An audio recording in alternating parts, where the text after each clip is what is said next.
오늘 보실 말씀은 요한복음 6장 1절부터 15절 말씀까지입니다. 제가 가지고 있는 성경은 신약 성경 152면에 있는 요한복음 6장 1절부터 15절 말씀까지 제가 한 절 읽고 여러분들 한 절 읽고 교독하여 읽도록 하겠습니다.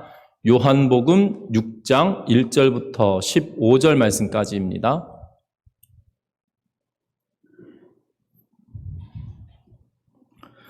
한 절씩 교독하여 읽도록 하겠습니다. 그 후에 예수께서 디베랴의 갈릴리 바다 건너편으로 가시매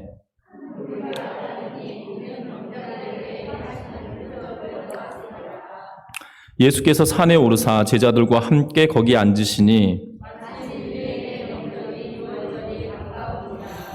예수께서 눈을 들어 큰 무리가 자기에게로 오는 것을 보시고 빌립에게 이르시되 우리가 어디서 떡을 사서 이 사람들을 먹이겠느냐 하시니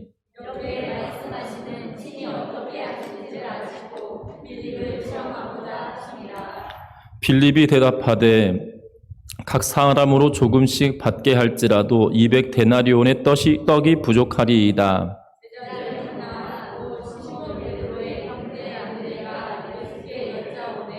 여기 한 아이가 있어 보리떡 5개와 물고기 2마리를 가지고 있나이다. 그러나 그것이 이 많은 사람에게 얼마나 되겠사옵나이까?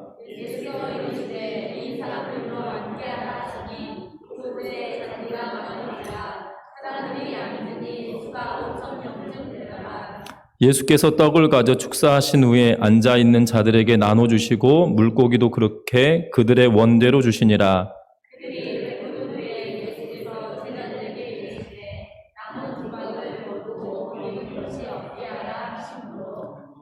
이에 거두니 보리떡 5개로 먹고 남은 조각이 12바구니에 찼더라.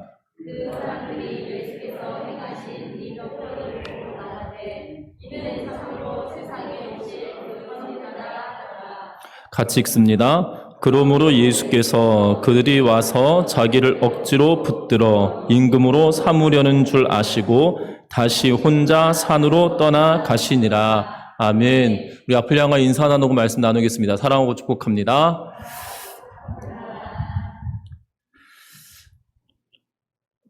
제가 어렸을 때 저희 아버지께서 이렇게 출타하고 고속버스를 타고 이렇게 다녀오실 때쯤 되면 항상 손에 들고 오시는 것이 있었습니다. 다른 것이 아니라 호두과자였거든요. 어렸을 적에 그 호두과자는 이렇게 그 버스를 타고 오는 동안에 따뜻한 것을 가지고 오셨을진 모르겠지만 항상 이렇게 눅눅하고 이렇게 식어 있던 호두 과자였습니다. 그런데 그것을 먹을 때마다 굉장히 맛있었던 기억이 납니다. 그래서 지금도 호두 과자가 제일 맛있는 과자 중에 하나인 것 같아요. 그냥 그 추억 때문에 그런 것 같습니다. 맛이 있고 없고의 문제가 아니라 추억 때문에 그런 것 같습니다. 그래서 아버지가 어디 갔다 오신다고 그러면 항상 기대감이 생기기 시작했습니다. 무엇 때문이냐면 호두 과자 때문이었죠. 그런데 어느 순간 아버지보다도 호두 과자가 기억나고 호두 과자가 기다려지는 그러한 때가 있었다는 거죠. 그런데 철이 나고 난 뒤로 호두 과자보다 아버지가 잘 다녀오시는가? 라는 것에 관심을 갖게 되는 게 사람의 마음인 것 같습니다. 그런데 철이 났음에도 불구하고 아버지보다 호두 과자가 생각난다라면 정상적인 걸까요? 정상적이지 않은 걸까요? 우리는 그걸 두고 비정상적이다라고 이야기하고 이런 상태를 두고 어른들은 이렇게 말할 것입니다. 아이고, 주객이 전도됐구나 라는 표현을 사용할 겁니다. 주객이 전도되다란 말은 위치가 바뀌어졌다는 뜻인데 주인과 손님이 이 자리가 바뀌었다라는 의미로 사용하는 말입니다. 특별히 이 앞에서도 저희 가정 이야기를 하였지만 아버지가 사오는 호두과자만 관심을 가지고 있다라면 그 날이 철이 들고 나이가 들었음에도 아버지가 다녀오시는 것에 대한 염려보다도 호두과자에만 관심이 있다라면 이상한 것처럼 우리의 신앙생활에서도 마찬가지라는 것입니다. 특별히 오늘 성경의 말씀에 보면 우리가 잘 알고 있는 오병이어의 기적을 이 성경은 기록하고 있습니다. 이 오병이어는 보리떡 5개와 물고기 2마리라는 뜻인데요. 이 보리떡 5개와 물고기 2마리를 가지고 5,000명이 먹고 남은 사건을 기록하고 있습니다. 그런데 이 놀라운 기적을 통하여서 무엇을 이야기하고 있냐면 15절 말씀에 예수께서 그들이 와서 자기를 억지로 붙들어 임금으로 삼으려는 줄 아시고 다시 혼자 산으로 떠나 가시니라 라고 말하고 있는 것을 보게 됩니다. 쉽게 말하면 예수 그리스도께서는 이 땅에 오신 이유가 무엇입니까?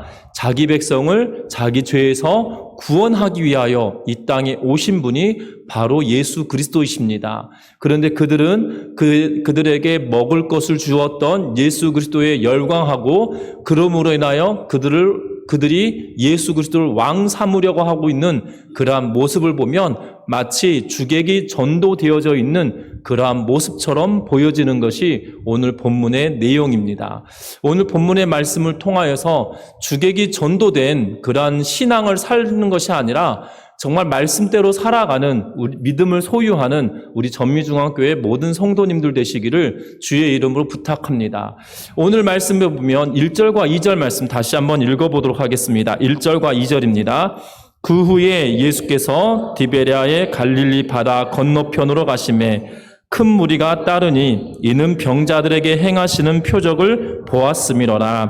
아멘. 오늘 말씀에 보니까 뭐라고 기록합니까? 예수님께 수많은 사람들이 따랐다라고 성경 기록합니다. 그래서 큰 무리가 따르니라고 성경은 기록하고 있는 것을 보게 되는데요. 여러분들 이 어느 정도 되는 사람들이 예수님을 따랐는지 모르지만 큰 무리라고 이야기하고 10절 말씀에 보면 장정이 5,000명쯤 되었다라고 이야기하고 있는 것을 보니까 적어도 이 5,000명 이상이 되는 숫자 어린아이와 여인들을 포함하면 10,000명을 넘어서고 어떠한 분들은 20,000명 정도 될 거다라고 추정하는 분들이 계시는데 정확한 표현은 5,000명 이상이나 되는 수많은 무리들이 예수님과 함께 있었다라고 성경은 이야기합니다. 그런데 오늘 성경의 말씀에 보니까 예수님을 따른 큰 무리들이 예수님을 따랐던 이유에 대하여 성경은 이야기하는데 2절 말씀에 보니까 이렇게 기록합니다. 이는 병자들에게 행하시는 표적을 보았음이로라 라고 하면서 병자들에게 행하신 예수님께서 병자들에게 행하신 기적과 표적의 놀라운 것을 보고 예수님을 따르기 시작했다라고 성경은 이야기하고 있는 것을 보게 됩니다. 중요한 것은 예수님께서 행하셨던 그 표적을 가지고 표적 때문에 예수님을 따르게 되었는데 이 표적을 보고 따랐던 이유는 적어도 두 가지일 것입니다. 하나는 그 표적을 보고 너무나도 신기하여서 예수님을 따르든지 또 하나는 나에게 그 기적과 표적이 나타나기를 바라는 마음으로 예수님을 쫓았던지 이 둘 중에 하나로 말미암아 표적을 행하신 예수님을 쫓았을 거란 생각이 들어집니다. 여러분들 잘 아셔야 되는 것은 이 신약 성경에 보면 4개의 복음서가 있습니다. 마태복음, 마가복음, 누가복음, 요한복음 이 4권의 책을 두고 사복음서라고 이야기하는데 그중에 마태복음, 마가복음, 누가복음을 두고 공관복음이라고 이야기합니다. 공관복음이란 말은 뭐냐면 공통적인 관점으로 쓴 책이다라고 하여서 공관복음이라고 하는데 요한복음은 공관복음에 들어가지 않습니다. 요한복음의 특징 때문인데요. 요한복음의 특징은 다른 것이 아니라 하나님이신 예수께서 이 땅에 오셨다. 예수는 곧 하나님이시다라는 것을 말하고 있기 때문에 요한의 관점은 마태, 마가, 누가의 관점과 다르다는 사실입니다. 그래서 요한복음 1장을 시작하면서 요한복음 1장 1절부터 3절 말씀에 보면 성경은 이렇게 기록합니다. 태초에 말씀이 계시니라. 이 말씀이 하나님과 함께 계셨으니 이 말씀은 곧 하나님이시니라. 그가 태초에 하나님과 함께 계셨고 만물이 그로 말미암아 지은 바 되었으니 지은 것이 하나도 그가 없이는 된 것이 없느니라. 아멘. 예수님께서 이 땅을 지으셨다. 태초에 말씀이 계셨고 이 말씀이 하나님과 함께 계셨는데 이 말씀이 하나님이시다라고 이야기하면서 이 하나님이신 그분을 통하여 만물이 지음받았다라고 하면서 예수 그리스도에 관한 이야기를 할 때 창조주 되신 분이다라고 분명하게 요한은 이야기하고 있다는 사실입니다. 그러면서 1장 14절에 뭐라고 또한 기록하고 있냐면 말씀이 육신이 되어 우리 가운데 거하심에 우리가 그의 영광을 보니 아버지의 독생자의 영광이요 은혜와 진리가 충만하다라고 이야기하면서 예수께서 이 땅에 오셨는데 하나님이신 그분, 창조주 되신 그분이 이 땅에 오신 분이 예수 그리스도다라고 말하면서 예수 그리스도는 하나님이시다라고 말하고 있는 것을 보게 되어집니다. 여러분들 잘 아셔야 되는 것은 예수님은 하나님이신 그분이 이 땅에 오셨다는 거예요. 그런데 하나님이신 그분이 이 땅에 오셨다는 그 자체만으로도 놀라운 것일 것입니다. 제가 1987년도에 6월 항쟁이라고 하지 않습니까? 6월 항쟁을 민주항쟁이 있고 난 이후에 6월 6.29 선언이라고 불려지는 걸 통하여서 대통령 직선제로 전환이 되어졌던 것을 기억합니다. 그래서 1987년 연말에 대통령 선거가 있었거든요. 그러는 동안에 선거 유세가 정말 어마어마하게 있었던 것을 기억합니다. 제가 살았던 고장에도 대통령 유세를 온다고 하는 소식이 전해졌습니다. 이미 오래전부터 예를 들면 11월 며칠 날 선거 유세를 온다더라 라는 소문이 났는데 온 동네 분들이 막 기대하고 바라는 것이었어요. 당시 이 DJ라 불렸던 김대중 후보가 저희가 살던 고장에 유세에 온다고 하니까 수많은 어른들이 정말 어른들이 그렇게 열심을 내어서 그 장소에 쫓아가게 됐던 것을 기억합니다. 심지어 목포역에서 보면 이 광장이 어렸을 때는 굉장히 넓었었는데요. 지금 보면 광장이 그렇게 넓지도 않아요. 그런데 목포역 광장에 수많은 인파들과 그 광장에 넘쳐서 1호 광장, 2호 광장, 3호 광장이 당시에 있었는데요. 이 2호 광장, 3호 광장에 이르도록 수많은 인파들이 몰려 있었던 기억을 아직도 합니다. 분명한 것은 어찌 보면 김대중 후보는 민주항쟁으로 인하여서 국민들이 자유롭게 되도록 만들어 주었음에도 불구하고 많은 사람들이 그 한 분을 보기 위하여 모여들었거든요. 아마 지금도 우리 전미중학교의 성도님들 뿐만 아니라 이 전미동 사람들이 좋아하는 연예인이 우리 미산초등학교에 온다 그러면 온 동네가 발칵 뒤집어지지 않겠나 싶은 생각이 들어집니다. 왜 그러실까요? 우리가 고대하고 바라고 원하였던 그 사람이 이곳에 온다는 것 하나만으로도 기뻐하고 즐거워할 이유가 분명하기 때문이죠. 여러분들 잘 아셔야 되는 것은 예수님께서도 이 땅에 오셨는데 무엇 때문에 오셨어요? 하나님이신 그분이 우리의 죄를 사하기 위하여 이 땅에 오셨다는 사실입니다. 하나님이신 그분이 이 땅에 오셨다는 사실 하나만으로도 우리는 흥분되고 놀랍고 반가워야 될 것임에도 불구하고 지금 수많은 사람들 5,000명 이상이 되는 수많은 사람들이 모여 있고 예수님을 따르는데 무엇 때문에 따릅니까? 예수님 그 자체로 인하여 따른 것이 아니라 지금 표적 때문에 많은 병자들에게 행하셨던 일들로 말미암아 그 표적으로 인하여 따르게 되었다라고 말합니다. 1절의 말씀에 보면 그 후에 예수께서 디베라의 갈릴리 바다 건너편으로 가시매라고 기록하고 있어요. 여러분들 바다 건너편으로 가셨다는 뜻은 어떤 의미인가요? 걸어서 갔다는 뜻인가요? 배를 타고 건너갔다는 뜻인가요?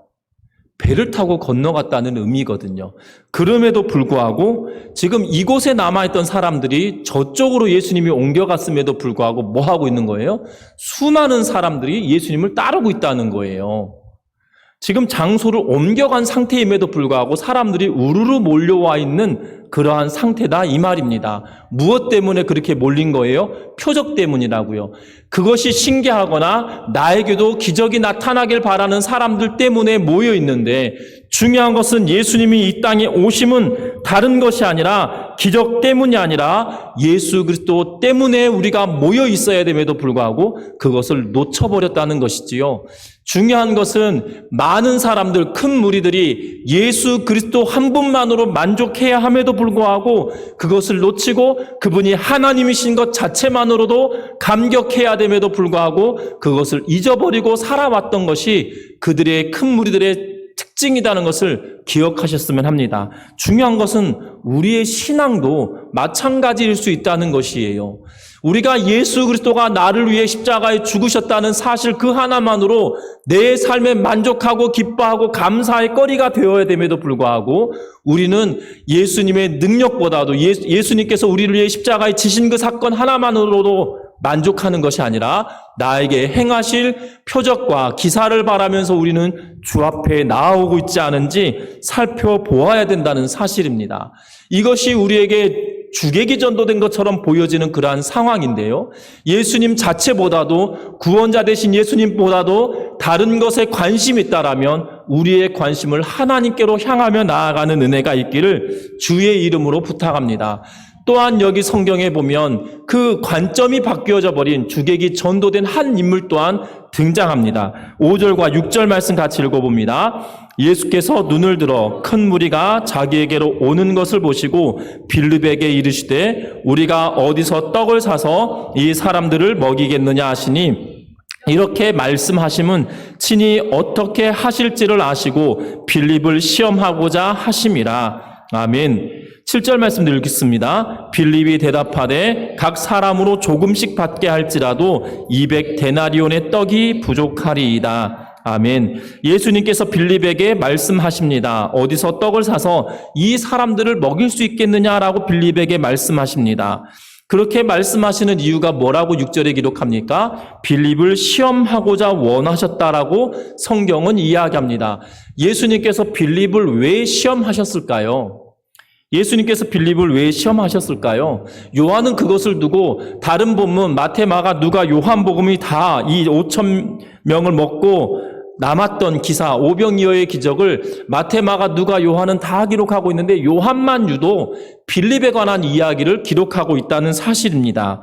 예수님께서 빌립을 시험하고자 원하셨다라고 이야기하는데 그 이유가 다른 것이 아니라 빌립에 대한 이야기를 요한은 끊임없이 관심을 가지고 이야기하고 있습니다. 요한은 빌립에 대한 이야기를 요한복음 1장에서부터 기록하고 있는데 요한복음 1장 43절부터 44절 말씀에 보면 이렇게 기록합니다. 이튿날 예수께서 갈릴리로 나가려 하시다가 빌립을 만나 이르시되 나를 따르라 하시니 빌립은 안드레와 베드로와 한 동네 베세다 사람이다 라고 이야기합니다. 예수님께서 빌립을 부르셨습니다. 베드로와 안드레와 한 동네 사람이었고 베세다 사람이었고 빌립이 예수 그리스도를 만나고 난 이후에 빌립의 행적은 어떻게 되냐면 45절에 보니까 1장 45절에 빌립이 나다나엘을 찾아 이르되 모세가 율법에 기록하였고 여러 선지자가 기록한 그 일을 우리가 만났으니 요셉의 아들 나사렛 예수시다 라고 이야기하면서 내가 메시아를 만났다라고 이야기하면서 모세와 선지자들의 기록을 통한 그를 내가 만났다라고 이야기하면서 메시아를 만났는데 요셉의 아들 나사렛 예수다라고 말합니다. 그러자 나다나엘이 나사렛에서 무슨 선한 것이 나느냐라고 말하자 예수님께서 그 자리에 나타나셔서 나다나엘에게 말씀하시며 네가 참 이스라엘이구나. 네가 무화과 나무 아래 있을 때부터 내가 너를 알았다라고 이야기하고 나다나엘도 예수님을 따르게 되어지는데 빌립은 나다나엘에게 전도할 때 뭐라고 이야기합니까? 모세와 선지자들의 글을 통한 내가 만났다라고 하면서 메시아 그리스도를 내가 만났다라고 이야기합니다. 그러면 놀라운 것은 지금 빌립의 신앙의 고백은 주는 그리스도시요 살아계신 하나님의 아들입니다라고 고백하였던 베드로와 유사한 고백을 하고 있는 것이거든요. 예언된 약속된 그가 우리에게 왔다라고 빌립은 이야기하고 있어요. 또한 빌립은 그냥 예수님만 만난 것으로 그친 것이 아니라 어떠한 일을 겪게 되냐면 가나의 혼인잔치에 물이 포도주로 바뀌었던 기적을 체험하게 됩니다. 2장에 보면 이렇게 기록하고 있어요. 2장 2절 말씀에 보니까 예수와 그의 제자들도 혼례의 청함을 받았더니 라고 이야기하면서 예수님과 그의 제자들이 가나의 혼인잔치에 참여하였고 물이 포도주로 바뀌는 사건을 목도하였던 이가 바로 빌립이라는 사실이에요. 뿐만 아닙니다. 예수님께서 명절에 예루살렘 성전에 들어가서 성전을 깨끗하게 하였던 사건도 경험했습니다. 다시 갈릴리로 돌아왔습니다. 왕의 신하의 아들의 고침도 보았습니다. 얼마 전에는 38년 된 병자의 고침도 보았습니다. 놀랍지 않습니까? 기적의 현장에 그가 항상 함께 있었습니다. 그것도 물이 포도주로 바뀌는 사건을 경험하였던 그가 지금 뭐라고 이야기합니까? 예수님께서 빌립을 시험하기 위하여 떡을 사서 사람들에게 나눠줘라 라고 이야기하니까 빌립이 깜짝 놀라며 예수님께 7절 말씀에 이렇게 말합니다. 빌립이 대답하되 각 사람으로 조금씩 받게 할지라도 200데나리온의 떡이 부족하리이다 라고 이야기하면서 200데나리온은 이 일일 노동자가 받을 수 있는 품삯이에요. 하루 일당이 한 데나리온인데 이 한 데나리온을 200일 동안 모아놓은 금액이라 생각하면 됩니다.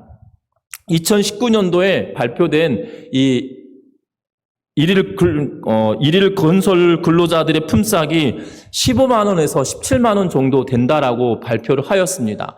그러면 이 200데나리온은 지금의 가치로 따지면 3천만 원에서 3,400만 원에 되는 돈을 이야기하고 있거든요.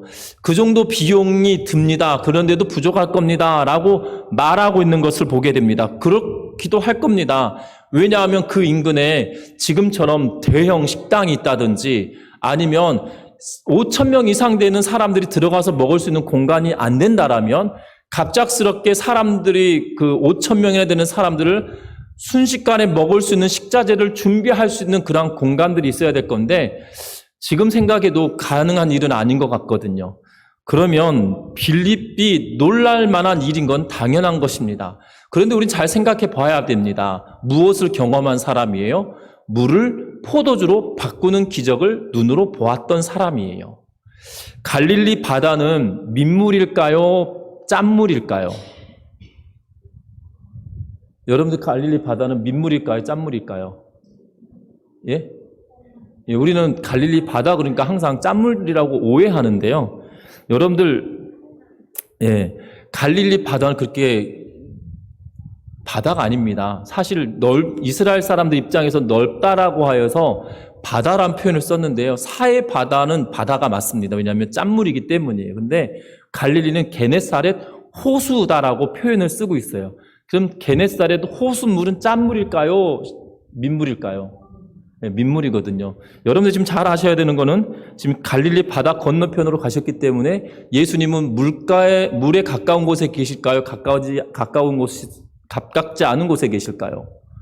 여러분들 가나의 혼인잔치를 보셨잖아요. 그러면 물을 포도주로 만드셨다면 갈릴리 바다도 그냥 물을 포도주로 만들 수도 있는 분이 예수님이시지 않겠습니까? 5,000명 그까이 거 갈릴리 바다 포도주를 만들어버리면 되는 문제인데요. 눈으로 보았잖아요. 물을 포도주로 만들었던 사건을 눈으로 보았던 빌립이에요. 그러면 적어도 빌립은 이렇게 말해야 되잖아요. 아, 예수님 물로 포도주를 만드시면서 왜 나한테 그렇게 이야기하냐고. 예수님 알아서 하세요. 라고 하면 차라리 믿음이 있어 보일 것 같아요. 그런데 그렇게 말하지 않아요. 깜짝 놀라면 예수님께 도리어 따져 묻습니다. 200데나리온이 있어도 못 먹인다고요, 예수님. 이러면서 말하고 있거든요. 여러분들, 지금 빌립도 예수님이 그에게를 시험하시는 이유는 그의 믿음을 확인하고 계시는 것이에요. 그런데 그의 믿음을 확인하는 작업에 있어서 예수님이 그의 믿음을 확인할 때 뭐라고 이야기합니까? 그냥 그의 믿음 없음을 타박하기 위하여 예수님께서 이걸 물으셨을까요? 아니라는 거예요. 예수님께서 그의 믿음이 없음을 타박하기 위해서 그렇게 물은 것이 아니라 그의 믿음이 성장하는 것을 돕기 위하여 물으셨다는 사실이죠. 빌립도 지금 주객이 전도되어져 버린 거예요. 표정만 보다 보니까 더 큰 문제가 그 앞에 딱 다가오니까 예수님의 능력은 온데간데였고요. 예수님이 어떤 분이셨다라고 고백했던 그 고백도 온데간데 없어져 버린 거예요. 그런데 중요한 것은 우리의 삶도 마찬가지 아닌가 싶은 생각이 들어져요. 우리에게 닥쳐오는 어려움들은 너무나도 많습니다. 크고 작은 일들이 우리의 앞에 참으로 많아요. 자녀들의 문제, 때로는 경제적인 문제, 또한 경제적인 문제뿐만 아니라 건강의 어려움의 문제들까지도 산적해 있는 일들이 우리들에게 계속적으로 다가옵니다. 그러할 때마다 우리는 놀라고 또한 놀랍니다. 마치 빌립이 예수님이 물은 것처럼 야, 이 사람들 사서 먹여라 라고 말할 때 빌립이 깜짝 놀라서 예수님 200데나리온 있어도 이들 다 못 먹여요 라고 하면서 예수님께 따져 묻는 것처럼 우리의 사정도 그렇지 않은지 다시 한번 돌이켜보고 확인해야 된다는 사실입니다. 여러분도 잘 아셔야 되는 것은 예수님께서 빌립에게 이것을 물으시면서 내가 누구인지 다시 한번 확인하며 그의 믿음을 성장하도록 만들어가고 있다는 것을 기억하는 우리 모든 성도님들 되시기를 주의 이름 부탁합니다. 예수님께서 그렇게 물으시는 이유가 무엇일까요? 빌립도 마찬가지고요. 수많은 무리들도 마찬가지입니다. 예수님의 마음에 긍휼한 마음이 있어서 이들을 먹이시기로 결정하시고 빌립에게도 시험하시며 그의 믿음을 다시금 성장하도록 만들어가고 계시다는 것을 주목하면서 그 긍휼하신 하나님이 그 긍휼하신 예수 그리스도께서 지금 뭐 하고 계신 거예요?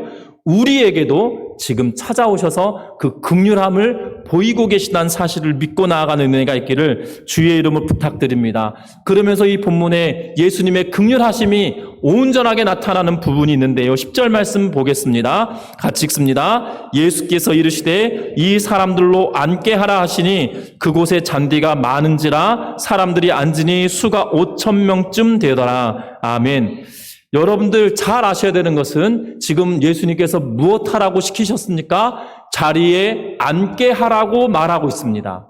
여러분들 잘 아셔야 되는 것은요.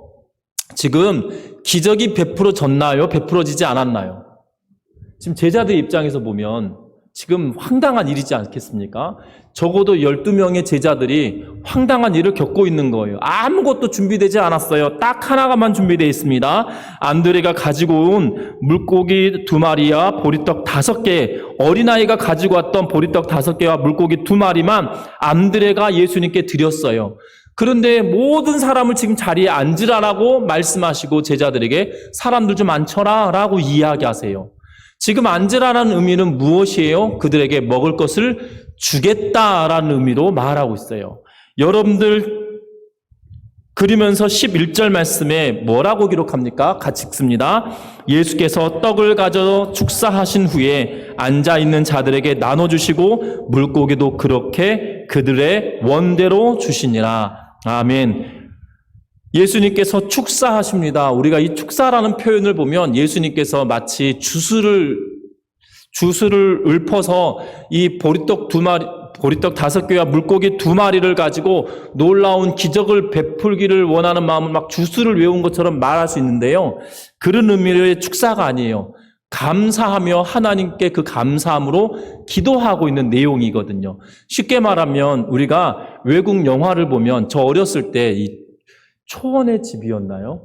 예. 외국 영화, 미국 드라마였던 기억이 나는데 꼭 주일날 아침에 그런 드라마를 했어요. 근데 인상 깊었던 게 뭐냐면 주일 아침에 항상 음식을 준비하면 가족들이 다 한 자리에 모여서 아버지가 그 식사를 위해서 식사 기도를 하고 온 가족이 식사를 나누어 먹었던 장면이 아직도 기억에 나는데요. 마치 이 축사라고 하는 것은 이 표현이 10절부터 11절 말씀의 내용을 읽어보면 어떠한 느낌이냐면 인자한 아버지가 온 가족을 불러 놓아놓고 그리고 그곳에 아버지가 대표로 이 음식을 주신 하나님께 감사하고 또한 자녀들이 이 음식을 먹고 하나님께서 주시는 은혜를 누리며 살아가라고 하면서 복을 빌어주는 그러한 아버지의 따뜻한 모습이 이 10절과 11절 말씀에 표현되어지고 있다는 사실이에요. 여러분들 중요한 것은요. 예수님께서 축사하시고 모든 이들을 앉으라고 말씀하시고 축사하시는 이 장면은 긍휼하신 그 아버지께서 무엇을 베풀어 주시기 위하여 5,000명이나 되는 그 많은 사람들을 먹이기 위하여 인자한 아버지가 기도하고 있는 그러한 장면처럼 우리에게 말하고 있다는 사실입니다. 그런데 예수님께서 지금 앉으라고 이야기할 때는 아무것도 되어져 있지 않았어요. 그런데 기도하시고 난 이후에 떡을 나누어 주시는데 어떻게 나누어 주십니까? 그들의 원대로 주셨다라고 기록합니다. 예수님께서 주시는 것은 하나님께서 우리에게 주시는 것은 그냥 주다 말았네라고 표현되는 그 정도의 양이 아니고요. 우리가 원하는 것만큼 차고 넘치게 주어신다는 것을 기억하는 은혜가 있기를 바랍니다. 얼마나 많이 주셨냐면 12강주리가 먹고 남을 만큼 그들에게 주셨다라고 성경은 기록하고 있어요. 원대로 주셨다라고 이야기하고 그것에 차고 넘치게 주셨다라고 우리에게 표현하고 있다는 사실입니다. 우리를 기억해야 합니다. 하나님께 우리가 간구하고 나아갈 때 항상 우리는 주목하고 있는 것은 하나님이 아니라 하나님께서 행하신 그 곁가지들에게 우리는 관심을 가지며 다른 것에만 초점을 맞추고 있을 때가 더 많다는 거예요. 그렇지만 예수님은 오늘 본문의 내용을 통하여 무엇을 우리에게 강조하고 보여주십니까? 하나님 아버지 되심이, 그리고 예수 그리스도께서 아버지처럼 극렬한 마음을 가지고 온 백성에게 친히 축복하며 기도하시며 그들에게 원대로 주시는 그 인자한 아버지의 모습처럼 우리에게 주신다는 사실이에요. 많은 사람들은 비록 예수님에 대한 그 예수님 자체에 의하여서 기뻐하는 것이 아니라 예수님께서 행하셨던 표적에만 관심을 가지고 모였다는 거고, 빌립도 지금 예수님이 행하신 놀라운 예수님 자체보다도 예수님이 함께함으로 인하여서 닥쳐졌던 그 어려움과 현실에 더 초점을 맞추고 있음으로 인하여 주객이 전도된 그 상황에 있는 이 빌립과 큰 무리에게 예수님은 인자하신 아버지처럼 긍휼함을 보이시며 내가 하나님이야 라는 그 모습을 다시금 보여주고 계시는 것을 보게 된다는 거예요. 우리의 신앙생활에도 마찬가지입니다. 우리의 신앙생활에도 하나님 한 분만으로 우리가 만족하며 살아야 되는데 우리는 어느 순간 하나님보다도 그 격가지들에 더 관심을 두고 살아낼 때가 더 많다는 거예요. 하나님은 우리들에게 바라고 원하시는 것은 무엇이냐면 하나님과 우리가 교제하며 기뻐하며 하나님으로 인하여 즐거워하는 은혜가 우리에게 있어야 된다라고 말하고 있다는 거예요. 저와 여러분들 신앙생활이 하나님과 깊은 교제를 나누며 살아내는 은혜가 있기를 바랍니다. 하나님께서 우리에게 행하신 일 때문에 하나님을 기뻐하는 것이 아니라 하나님 자체만으로도 기뻐할 수 있는 은혜가 있기를 주의 이름으로 축원합니다. 말씀을 맺으려고 합니다. 그런데 예수님께서 15절 말씀해 보니까 이렇게 이야기하고 있습니다. 같이 읽습니다. 그러므로 예수께서 그들이 와서 자기를 억지로 붙들어 임금으로 삼으려는 줄 아시고 다시 혼자 산으로 떠나가시니라. 아멘. 오늘 말씀해 보면 억지로 붙들어서 임금을 삼으려고 했다라고 말합니다. 많은 사람들, 적어도 5,000명이나 되는 사람들이 예수님을 붙들고 왕으로 추대하려고 하는 상황이 벌어졌습니다. 저 같으면 한 번 거절하고 두 번 거절하고 세 번째는 내가 왕 될 것 같습니다. 그런데 예수님 그렇게 하지 않아요. 그렇죠? 저만 그런가요? 제가 욕심이 많아서 그런가요? 여러분들 잘 생각해 보세요. 수많은 사람이 5,000명이나 되는 숫자, 그리고 어찌 보면 많이 보는 사람들이 2만 명이나 되는 숫자거든요. 그런데 지금이야 2만 명은 그렇게 많은 숫자가 아니지만 우리가 5천만이 넘는 인구가 되다 보니 2만 명은 많지도 않은 숫자처럼 느껴지지만요. 여러분들 인구가 많지 않았던 시대의 2만 명은 어마어마한 숫자거든요. 장정이 5천 명이면 군대가 5천 명이란 뜻이에요. 그러면 어마어마한 숫자입니다.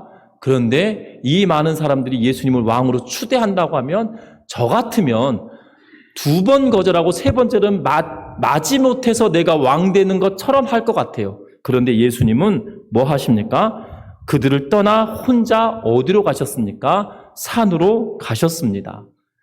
중요한 것은 예수님은 사람들의 열광과 사람들의 환호와 사람들이 원하는 것과 기뻐하시는 것에 관심 두지 않고 뭐에 관심 있으신 거예요? 여기서 혼자 산으로 가셨다는 표현을 다른 본문 마태마가 누가복음을 통하여서 보면 예수께서 기도하러 가셨음을 성경은 이야기하고 있어요.